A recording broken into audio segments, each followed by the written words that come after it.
Hey guys, good morning. This is CMA Pradeep Dhyani and welcome to my channel. So guys, CMA foundation की cost accounting को आज हम continue करने जा रहे हैं अपने नए लेक्चर के साथ। ठीक है गाइस, आज हम स्टार्ट करेंगे क्लासिफिकेशन ऑफ कॉस्ट।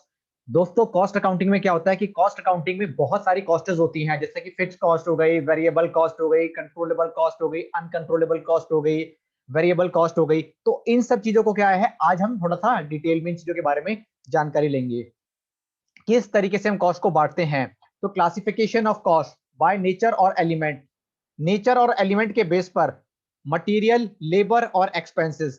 क्या होता है गाइस कि जब हम कोई सामान बनाते हैं तो उस सामान को बनाने के लिए सबसे पहले हमें क्या चाहिए होता है, मटेरियल चाहिए होता है। जो सामान हमें बनाना है, मान लीजिए कोई क्रिकेट का बैट बनाता है, क्रिकेट की बॉल बनाता है, कोई फर्नीचर बनाता है, तो उसके लिए लकड़ी चाहिए होती है, रॉ मटेरियल हो गया। तो दोस्तों, किसी भी इस प्रकृति में किसी भी तरीके का सामान बनाने के लिए सबसे पहले रॉ मटेरियल चाहिए होता है। उस सामान को बनाने के लिए हमें लेबर की रिक्वायरमेंट होती है। उस सामान को बनाने के लिए हमें लेबर की, यानी उस सामान को जो बनाने के लिए काम करेगा तो लेबर की भी रिक्वायरमेंट होती है। अब लेबर कुछ काम करेंगे तो आपको उन लेबर को वेजेस देनी पड़ेंगी, और सारे फैक्ट्री के कुछ खर्चे होंगे और कुछ डायरेक्ट एक्सपेंसेस होंगे। तो कॉस्ट को हम सबसे पहले बांटते हैं मटेरियल, लेबर और एक्सपेंसेस। जिस सामान को बनाना है उसको खरीदने के लिए आपको मटेरियल की जरूरत होगी, और उस सामान को बनाने के लिए मजदूरों की जरूरत होगी, तो लेबर की भी जरूरत होगी, और उस सामान को बनाने के लिए आपको कुछ खर्चों की भी जरूरत करनी पड़ेगी दोस्तों। तो मटेरियल, लेबर और डायरेक्ट एक्सपेंसेस ये हमारे क्या हो गए, बाय नेचर और एलिमेंट। उसके बाद बाय फंक्शन, उसके बाद होता है manufacturing cost and product cost और commercial cost. Manufacturing and product cost क्या होती है दोस्तों, जब किसी सामान को हम बनाते हैं ना, जब हम किसी सामान को बनाते हैं तो उस सामान को बनाने के लिए हमें जितना भी खर्चा आता है उसको हम बोलते हैं मैन्युफैक्चरिंग और प्रोडक्ट कॉस्ट। सामान को बनाने के लिए जो भी खर्चे आते हैं उसको हम मैन्युफैक्चरिंग या प्रोडक्ट कॉस्ट बोलते हैं। ये तो चलिए हमने देख लिया कि मैन्युफैक्चरिंग और प्रोडक्ट कॉस्ट। अब उस कॉस्ट को, यानी उस सामान को हमने बना लिया, उस सामान को दोस्तों हमने बना लिया। अब उस सामान को मार्केट में बेचने के लिए हमें एडवर्टाइजमेंट करना पड़ेगा, उसकी मार्केटिंग करनी पड़ेगी। यानी जो खर्चा आएगा एडवर्टाइजिंग और मार्केटिंग में दोस्तों, वो भी हमारी कॉस्ट होगी। यार, जेब से तो हमारा खर्चा जा रहा है ना गाइस, जेब से तो हमारा खर्चा जा रहा है। तो सिंपल सा है, मैन्युफैक्चरिंग एंड प्रोडक्ट कॉस्ट। सामान को बनाने सामान को बनाने बनाने में आने वाले खर्चे।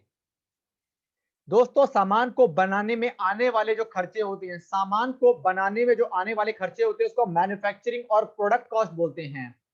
जब हम कॉमर्शियल कॉस्ट का मतलब, जब उसकी मार्केटिंग करते हैं, उसकी सेल्स करते हैं, उसको एडवर्टाइज करते हैं। शाहरुख खान को ले लिया, सलमान खान को ले लिया, पेप्सी ने, थम्स अप ने सलमान खान को ले लिया, तो उस प्रोडक्ट को तो बना दिया उन लोगों ने। अब मार्केट में बेचने के लिए उनको क्या करना पड़ेगा, उसको एडवर्टाइज कराना पड़ेगा। उसके बाद थर्ड है हमारा, हमने सेकंड भी पढ़ लिया, फर्स्ट भी पढ़ लिया। उसके बाद है by degree of traceability to product, direct cost और इनडायरेक्ट कॉस्ट। दोस्तों, किसी सामान को मैन्युफैक्चरिंग स्टेज तक के जो खर्चे होते हैं वो डायरेक्ट एक्सपेंस होते हैं, यानी डायरेक्ट कॉस्ट होती है। इनडायरेक्ट होता है कि जो सामान को बनाने से तो रिलेटेड नहीं होते लेकिन उसके अलावा होते हैं। जैसे मान लीजिए अकाउंटेंट को सैलरी दे देना, आपने एडवर्टाइजमेंट करवा लिया, ये बनाने से खर्चे नहीं है, ये है उनको बेचने से रिलेटेड खर्चे हैं। डायरेक्ट कॉस्ट का मतलब सामान को बनाते समय, यानी बनाने से रिलेटेड जो खर्चे होते हैं वो मेरे डायरेक्ट कॉस्ट होती है। और इनडायरेक्ट कॉस्ट का मतलब, अब सामान बन चुका है, अब उस सामान को बनाने के लिए, उसके रख रखाव के लिए जो कॉस्ट आएगी, जो खर्चे आएंगे, उस ही खर्चों को हम क्या बोलेंगे, इनडायरेक्ट कॉस्ट बोलेंगे। तो ये हमारा हो गया बाय डिग्री ऑफ ट्रेसेबिलिटी। उसके बाद चेंजेस इन एक्टिविटी और वॉल्यूम, यानी अगर हम कितनी क्वांटिटी बनाएंगे तो कितनी कॉस्ट बढ़ेगी या कम होगी। अगर ये क्वांटिटी के मतलब सामान को बनाने पर निर्भर करता है कि कम बनाएंगे तो कम कॉस्ट आएगी और ज्यादा बनाएंगे तो ज्यादा कॉस्ट आएगी। यूनिट पर जो चीजें डिपेंड होती है, यूनिट पर अगर कोई कॉस्ट डिपेंड है तो उसको हम बोलते हैं बाय चेंजेस इन एक्टिविटी और वॉल्यूम। ये होती है फिक्स कॉस्ट, वेरिएबल कॉस्ट और सेमी वेरिएबल कॉस्ट। मान लीजिए फिक्स कॉस्ट क्या होता है दोस्तों, फिक्स कॉस्ट होता है, आपने मान लीजिए कहीं पर रेंट पर एक दुकान ले ली है। आप एक यूनिट बनाते हो, दो यूनिट बनाते हो, 10 यूनिट बनाते हो, आप एक यूनिट बनाते हो, दो यूनिट बनाते हो, कितनी भी यूनिट बनाते हो, आपको रेंट तो उतना ही देना पड़ेगा। अगर मान लीजिए आपका 50,000 रेंट फिक्स हो गया है, तो आपने अगर एक यूनिट बनाई या आपने 10,000 बनाए या 1 लाख यूनिट बनाए, आपको रेंट जो 50,000 निर्धारित था वो ही आपको देना पड़ेगा। फिक्स कॉस्ट का मतलब होता है आप यूनिट 1 बनाओ या 1 लाख बनाओ या 1 करोड़ बनाओ, मालिक को कोई फर्क नहीं है, मालिक को अपना फिक्स रेंट लेना है, उसको फिक्स लेना ही पड़ेगा। वेरिएबल का मतलब होता है कि जितना आप सामान बनाओगे उतनी खर्चे आएगा। आपने 1 यूनिट बनाया तो उतना ही मटेरियल लगेगा, आपने 2 यूनिट बनाया तो आपने उतना ही मटेरियल लगेगा, आपने 1 लाख यूनिट लगाया तो और ज्यादा मटेरियल लगेगा। यानी आप यूनिट बनाओ बढ़ाओगे तो आपकी कॉस्ट बढ़ेगी, यूनिट बढ़ाओगे ना दोस्तों आप तो आपकी कॉस्ट बढ़ेगी। फिक्स कॉस्ट का मतलब आप एक एक यूनिट बनाओ, 100 यूनिट बनाओ, 1 लाख यूनिट बनाओ, उतना ही खर्चा आएगा। लेकिन लेकिन दोस्तों वेरिएबल में होता है, जैसे जैसे आप यूनिट बनाओगे, अगर आपको 1 यूनिट बनाओगे तो उसी हिसाब से खर्चे आएंगे, 2 यूनिट बनाओगे तो आपको उसी हिसाब से खर्चे आएंगे, 100 यूनिट बनाओगे तो आपको उसी हिसाब से खर्चे आएंगे। सेमी वेरिएबल कॉस्ट का मतलब होता है दोस्तों, कई बार क्या होता है ना कि किसी भी कॉस्ट में अगर फिक्स और वेरिएबल दोनों के अगर गुण पाए जाते हैं, यानी उसमें कैरेक्टरिस्टिक्स पाई जाती है, तो वो सेमी वेरिएबल कहलाती है। ये माना जाता है कि बिजली का जो बिल है ना, बिजली का जो बिल है दोस्तों, एक लेवल पर आपका ना फिक्स आना ही आना है, कुछ अमाउंट तो आपका फिक्स आना ही आना है। आप कुछ ना भी यूज करो, आप 0 यूनिट यूज करो, तब भी फिक्स अमाउंट आएगा आएगा, तो उतना तो आता ही आता है मान लीजिए। उसके अलावा जितनी जितनी आप यूनिट कंज्यूम करते जाओगे उस हिसाब से आपका बिजली का बिल आता जाएगा। तो सेमी वेरिएबल का अच्छा एग्जांपल है दोस्तों, सेमी वेरिएबल कॉस्ट का जो एग्जांपल है दोस्तों, वो मेरा सबसे बेस्ट एग्जांपल क्या होगा, इलेक्ट्रिसिटी का। आइए आगे चलते हैं हम।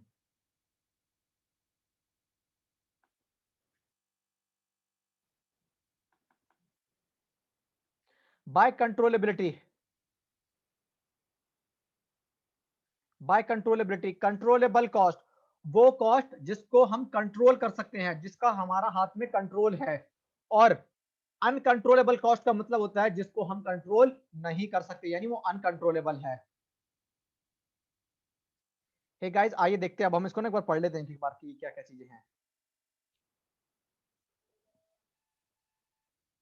उसके बाद है बाय नॉर्मलिटी, नॉर्मल कॉस्ट और एबनॉर्मल कॉस्ट। नॉर्मल कॉस्ट का मतलब होता है दोस्तों वो कॉस्ट जो आपको आनी ही आनी है, नॉर्मल कॉस्ट जो आपको आनी ही आनी है। एबनॉर्मल कॉस्ट वो कॉस्ट जो आपकी गलती से हुआ है, आपने कहीं पर लापरवाही कर दी तो आपको नुकसान हो गया, तो वो आपकी एबनॉर्मल कॉस्ट हो जाएगी। नॉर्मल कॉस्ट जो कॉस्ट दोस्तों आपको आनी ही आनी है, जो कॉस्ट आपको आनी ही आनी है, नॉर्मल कॉस्ट है। मान लीजिए किसी का बर्फ का व्यापार है, कहीं आपने देखा होगा छोटी छोटी दुकानें बर्फ की सीढ़ियां रख लेते हैं, और वो शादी ब्याह होते हैं, बर्थडे पार्टी होती है, छोटी बड़ी पार्टियां होती है, वहां पर बर्फ को सप्लाई करते हैं। तो जब वो बर्फ लेकर आते हैं तो मान के चलते कि 5% का तुमको नुकसान होगा ही होगा, कि बर्फ उतनी तो पिघलनी ही पिघलनी है, तो वो एबनॉर्मल कॉस्ट हो जाएगी, वो नॉर्मल कॉस्ट हो जाएगी, जो होना ही होना है। आप कहीं से कोई सामान लेकर आते हो, थोड़ा बहुत तो टूट फूट होना ही होना होता है, तो वो मेरा क्या कहलाता है, वो मेरा कहलाता है दोस्तों, वो मेरा कहलाता है नॉर्मल कॉस्ट। एबनॉर्मल मतलब मेरी लापरवाही से मैंने बर्फ को आगे बेचा नहीं, और मैं बस उसका मैंने बर्फ का काम बेचा नहीं तो बर्फ सारी पिघल गई, तो वो मेरी लापरवाही है, तो वो मेरा एबनॉर्मल कॉस्ट होगा। उसके बाद है by relationship with accounting period, capital cost और रेवेन्यू कॉस्ट। वो कॉस्ट, कैपिटल कॉस्ट मतलब वो कॉस्ट जो लंबे समय के लिए एक बार हमने खर्च कर ली है। रेवेन्यू कॉस्ट का मतलब जो हर बार आती रहेगी, जैसे कि आपने कोई बड़ी मशीन खरीद ली है, अब आपने एक बार बड़ा अमाउंट पेमेंट कर दिया आपने, तो उस मशीन को आप सामान को बनाने में कंटिन्यू यूज करते रहोगे। रेवेन्यू कॉस्ट दोस्तों, रेवेन्यू कॉस्ट वो कॉस्ट होती है, रेवेन्यू कॉस्ट वो कॉस्ट होती है जो आपको, मान लीजिए सैलरी है तो आपको सैलरी हर महीने देनी है, तो खर्चे ये लगातार होते जाएंगे। कैपिटल कॉस्ट दोस्तों एक बार आपने खर्चा कर दिया तो आपको देने की जरूरत नहीं है। और रेवेन्यू कॉस्ट का मतलब दोस्तों, रेवेन्यू कॉस्ट का मतलब दोस्तों वो कॉस्ट जो आपकी होगी होगी, जैसे आपने एम्प्लॉय रख ली है सैलरी पर, तो आपको सैलरी पे ही करनी पड़ेगी, आपको सैलरी पे करनी पड़ेगी दोस्तों, आपको सैलरी पे करनी पड़ेगी। तो ये हो गया मेरा रेवेन्यू कॉस्ट। कैपिटल कॉस्ट, बड़ी बड़ी मशीन खरीद ली तो एक बार ही पेमेंट कर ली, अब उसका भविष्य में मैं लाभ उठाऊंगा। रेवेन्यू कॉस्ट जैसे आपको हर महीने लगातार जो खर्चे होते हैं उसको हम रेवेन्यू कॉस्ट बोलते हैं। एक बार देखते हैं हमने क्या पढ़ा आज का। 20 नंबर की कॉस्टिंग है जो मैं करा रहा हूं, आप करते जाइए, आपको काफी बेनिफिट मिलेगा। ज्यादा इसमें टेंशन लेने की जरूरत नहीं है कॉस्टिंग में, 20 नंबर की कॉस्टिंग के लिए। हमने पढ़ा क्लासिफिकेशन ऑफ कॉस्ट।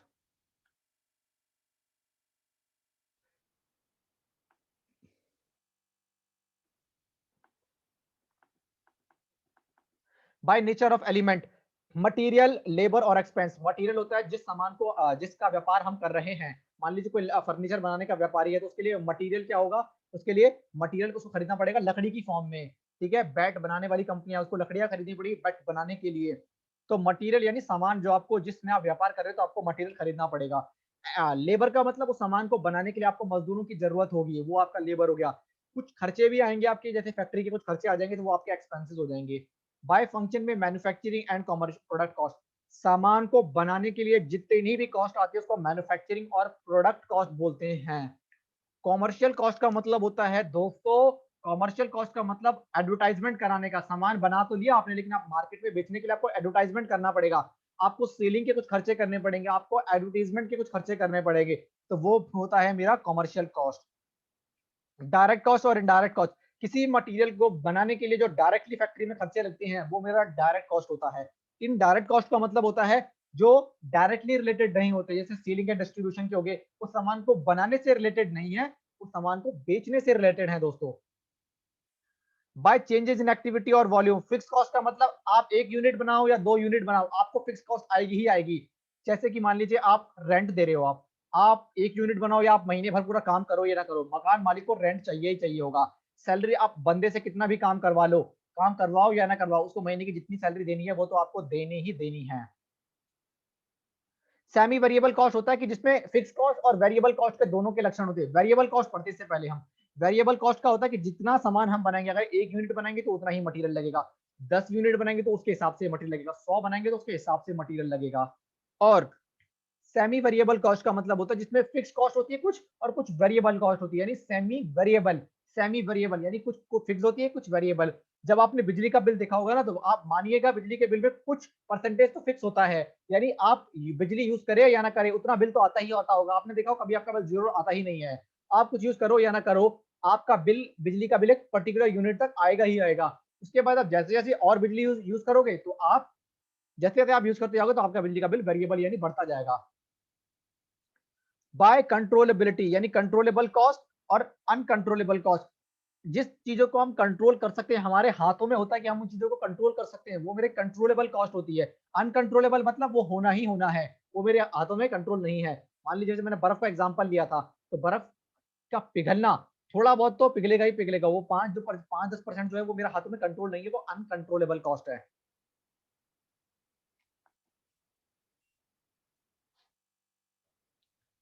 उसके बाद हमने पढ़ा था नॉर्मेलिटी, नॉर्मल कॉस्ट और एबनॉर्मल कॉस्ट। नॉर्मल कॉस्ट का मतलब होता है दोस्तों वो नुकसान जो हमें होना ही होना है। जैसे मैंने कहा, मान लीजिए बर्फ का कोई व्यापारी है, तो बर्फ का व्यापारी है तो माना जाता है कि जितना वो 5-10% तो उसका बर्फ पिघलेगी पिघलेगी। लकड़ी का कोई व्यापारी फर्नीचर बनाता है, तो जो फर्नीचर बनाता है तो वो जब फर्नीचर को उसकी शेप देता है तो उसमें कुछ लकड़ियां जो है वो वेस्ट होती है, कुछ लकड़ियां जो है वेस्ट होती है। आप देखते हो जब वो रगड़ता है तो जो बारूद निकलता है, जो बुरादा निकलता है, वो सब वेस्ट होता है, तो वो 5-10% तो लकड़ी आपकी खराब होनी ही होनी है। और एबनॉर्मल कॉस्ट का मतलब, मान लीजिए मैंने लकड़ी को गलत ही काट दिया, तो वो जानबूझकर मेरी गलती से हुआ है, वो मेरी गलती से हुआ है, अगर मैं ध्यान देता तो वो मैं नहीं करता, तो वो मेरी एबनॉर्मल कॉस्ट होती है। वो कॉस्ट जो जानबूझ की मेरी वजह से होती है वो मेरी एबनॉर्मल कॉस्ट होती है। by relationship with accounting period, by relationship with by relationship with accounting period, capital cost और रेवेन्यू कॉस्ट। जब हम बड़ी बड़ी मशीनों को खरीदते हैं, यानी एक बार हमने खर्चा कर दिया तो जिसका बेनिफिट अब हम मतलब आने वाले काफी सालों तक यूज करेंगे, तो उसको हम बोलते हैं कैपिटल कॉस्ट। रेवेन्यू का जो हमें हर महीने या हर साल हमें कॉस्ट होनी है, जैसे आपने किसी को सैलरी पर रख लिया तो हर महीने आपकी सैलरी उसको देनी है, और आपने एक बार मशीन खरीद ली तो आपको मशीन अब दोबारा खरीदने की जरूरत नहीं, अब आप सामान बनाओ उससे। सो गाइस, आज हमने कुछ टर्मिनोलॉजीज पढ़ी, types of different types of cost. एक बार मेरी वीडियोस को पॉज करके दोबारा से देख लीजिएगा, कोई भी डाउट होता है तो आप पूछ लीजिएगा, और we will continue with our new topic. तो ये जल्दी खत्म हो जाएगा, 20 नंबर आपकी कॉस्टिंग की मैंने आपकी तरफ से करा दूंगा, कवर करा दूंगा। ठीक है दोस्तों, तो गाइस आज के लिए इतना ही, बस बने रहिएगा मेरे साथ। Thank you so much guys, bye guys.